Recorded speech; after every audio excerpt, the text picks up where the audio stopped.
আপনার বাচ্চাকে শুধু সফল করে গড়ে তুললেই তো হবে না, সে যাতে মূল্যবোধ সম্পন্ন, মানবিক গুণ সম্পন্ন হয়ে ওঠে, তার জন্য তাকে ডিসিপ্লিন বা শৃঙ্খলা বা নিয়মানুবর্তিতা সম্পর্কে সচেতন করতে হবে। বাচ্চার মধ্যে সেলফ ডিসিপ্লিন না থাকলে বড় হয়ে সে বেপরোয়া হয়ে উঠবে। তখন আপনি আর তাকে নিজের কন্ট্রোলের মধ্যে রাখতে পারবেন না।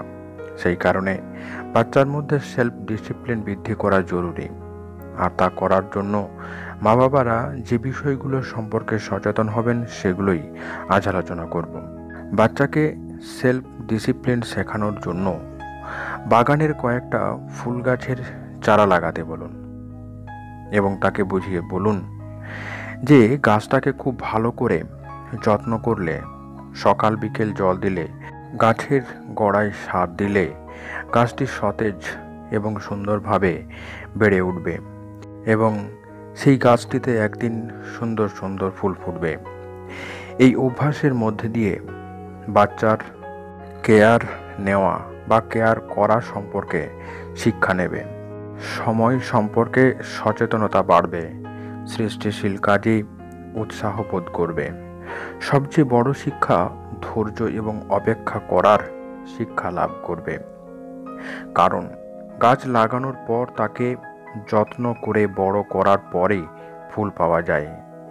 এতে বাচ্চাটি শিখবে চাইলেই সব জিনিস সঙ্গে সঙ্গে পাওয়া যায় না, তার জন্য অপেক্ষা করতে হয় এবং কোনো কিছু পাওয়ার জন্য নিজেকে কিছু করতে হয়। বেশিরভাগ ক্ষেত্রে হয় কি, বাবা মার সন্তান কিছু চাওয়ার সঙ্গে সঙ্গেই তাকে দিয়ে দেন। এটা একদমই ঠিক নয়, কারণ তারা ভাবেন তিনি তার সন্তানকে খুব ভালোবাসেন, তাই নিজেরা জীবনে যেগুলো পাননি তার কোনো অভাব তার সন্তান যেন না পায়। এর ফলে তাদের মধ্যে না পাওয়ার ধারণাটা মনে তৈরি হতেই দেন না। পরে যখন তার সেই বাচ্চা কখনো কোনো জিনিস চেয়ে পায় না, তখন তারা কোনোভাবেই সেটাকে মেনে নিতে পারে না। তাই বাবা মাকে এ বিষয়ে অত্যন্ত সচেতন হতে হবে। এছাড়া বাচ্চাদের মধ্যে সেলফ ডিসিপ্লিন শেখার জন্য দলগত খেলায় তাদেরকে উৎসাহিত করুন। কোনো ডিজিটাল গেম, ভিডিও গেমের প্রতি সন্তান যাতে অভ্যস্ত না হয়ে পড়ে, তার জন্য নিয়মিত তাকে মাঠে নিয়ে গিয়ে সকলের সঙ্গে খেলতে উৎসাহ দিন। দলগতভাবে খেলার ফলে একে অন্যের প্রতি দায়বদ্ধতা, দায়িত্ববোধ সম্পর্কে ধারণা তৈরি হয়। একে অন্যের উপর প্রতিযোগী মানসিকতা, জয়লাভের আকাঙ্ক্ষা তার মধ্যে বাড়তে থাকে। সবচেয়ে বড় ডিসিপ্লিন বাচ্চারা খেলতে গিয়েই শিখতে পারে যে জয় পরাজয় একটা স্বাভাবিক ঘটনা।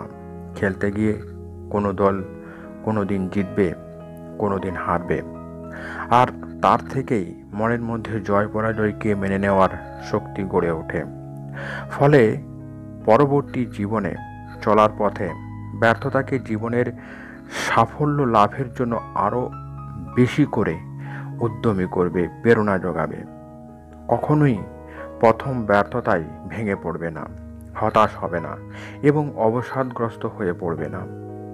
সবশেষে যে গুরুত্বপূর্ণ বিষয়টা সম্পর্কে প্রতিটি বাবা মাকে সচেতন থাকতে বলবো, সেটা হলো পরিবারের প্রতিটি সদস্য নিজেরা তাদের প্রাত্যহিক জীবনে ডিসিপ্লিন মেনটেন করুন এবং স্বামী স্ত্রীর মধ্যে এত সুন্দর বোঝাপড়া রাখুন যাতে আপনার সন্তান আপনাদের শ্রেষ্ঠ পিতামাতা হিসেবে গর্ববোধ করে। আপনারা নিজেরা যদি একে অপরকে অমান্য করেন, চিৎকার চেঁচামেচি করে বাড়ি মাত করেন, পরস্পরের দোষারোপ করেন, একে অপরের সঙ্গে খারাপ আচরণ করে তৃপ্তি পান, তাহলে আপনার বাচ্চাকে ডিসিপ্লিন শেখানোর জন্য স্পেশাল ট্রেনার রাখলেও সুফল পাওয়া যাবে না। বাচ্চাদেরকে এই সমস্ত কিছু শেখানোর জন্য সবসময় ট্রেনার, টিচারের প্রতি দায়িত্ব দিয়ে নিজেরা নিশ্চিন্ত থাকলে হবে না।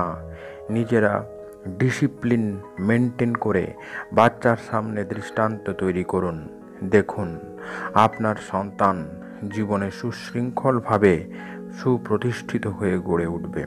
আর এই পর্যন্তই। কেমন লাগলো আজকের এই ভিডিও অবশ্যই কমেন্ট বক্সে জানাতে ভুলবেন না। যারা এই চ্যানেলে নতুন তারা অবশ্যই চ্যানেলটিকে সাবস্ক্রাইব করে চ্যানেলের সঙ্গে থাকুন এবং প্যারেন্টিং সম্পর্কে সুনির্দিষ্ট তথ্যবহুল বিষয় আপনারা জানতে থাকুন।